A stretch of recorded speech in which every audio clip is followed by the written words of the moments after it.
Igba ńlá ni mí mo ti di bàbá gbọ́nmi-gbọ́nmi, kọ̀ǹkọ̀ ńlá ni mí mo ti di baálẹ̀ odò. Àlàbí èmi rèé, ọ̀dọ́mọdé akéwì ìgbàlódé, mo ti dé gbàgede orin. Mo wá mi ò dá wá, Òbírere Cairo Fans Club ló wà lẹ́yìn mi. Wọ́n ní bọ́lọ́pẹ́ bá ń ṣọpẹ́, ó yẹ ká bá a dúpẹ́. Báláyọ̀ bá ń yọ̀, wọ́n ní ó yẹ ká bá a yọ̀ dandan. Wọ́n ní pé ògo àgbáyé ń ṣọjọ́ ìbí lónìí, ó tọ́ka kí i kú oríire.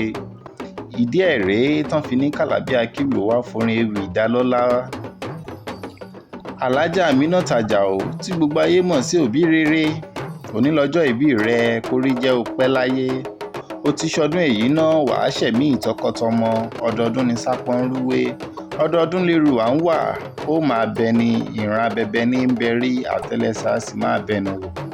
Igbá ilé rẹ̀ á máa lé sí i, bẹ́ẹ̀ àwo ilé rẹ̀ á máa pọ̀ sí ni. Mo ló máa pọ̀ sínú ọlá ńlá, ò ní dín rárá, ò wà ní róńgbé sọnù bí ò ṣe bí ọmọ láṣẹ Èdùmàrè. Alájà Aminat Àjàó, Òbírere náà ni mò ń ké sí. Ẹni ńlá ni ọ́, ẹni rere sì ni ọ́ pẹ̀lú òjàre. Ẹ̀dá tọ́ba mi òkè dá tí ò kù síbì kankan, ó dá ọ lárẹwà lóbìnrin, ó dá ọ tán lójú bá gún régé. Àmọ́ lóló ni ọ́, ẹlẹ́yinjú ẹgẹ́, eyín fún jowó, ìbàdí àrán, obìnrin rọ̀gbọ̀dọ̀, àrí má lè lọ ìwọ làwò padà sẹ́yìn. Ẹni ọkùnrin kò lọ́nà tó ní dé yóò jáyẹ ẹni, a sì jálẹ̀ ẹni ni. Ìwọ ni ìràwọ̀ tó ń tàn lọ́wọ́lọ́wọ́ tí gbogbo ayé ń wárí fún. Alóyin lóhùn obìnrin oge, akọtò ní mákọtànà. Afínjú olórin tí mú kórin ó máa wu ní gbọ́, kórin ó máa wu ní kọ.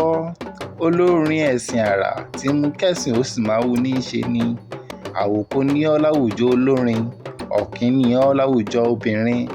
Dájúdájú ẹ̀dá ọ̀tọ̀ ní ọ́ láwùjọ ènìyàn, ọba òkè ló kúkú ṣe ọ́ bẹ́ẹ̀ ó jàre. Abájọ tọmọ aráyé fi fẹ́ ọ bí ojú, àṣédì ẹ̀ rèé t'Òbírere Cairo Fans Club fi fìdí ẹgbẹ́ lélẹ̀ nítorí tiẹ̀, ìyẹn lábẹ́ olùdarí Alájà Sherifat.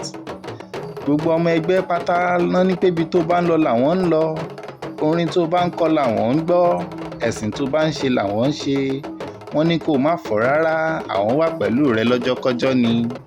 Gbogbo Òbírere Cairo Fans Club ló sọ bẹ́ẹ̀. Bí mi ò bá gbàgbé rárá, ìlú Ìlọrin l'Aminat Àjàó ti ṣẹ̀ wá. Dájúdájú ọmọ Ìlọrin l'Òbírere ń ṣe. Ẹ̀yin ní Ìlọrin àfọ̀njá inú dùn juyọ̀, ìlú tó jìnnà síná tó súnmọ́ àlùjànnà bí àrẹ́sẹ̀ pa. Ìlú tóbi tó yìí wọn ò léegun rárá, ẹ̀sìn léegúngún ilé baba tó bí wọn lọ́mọ.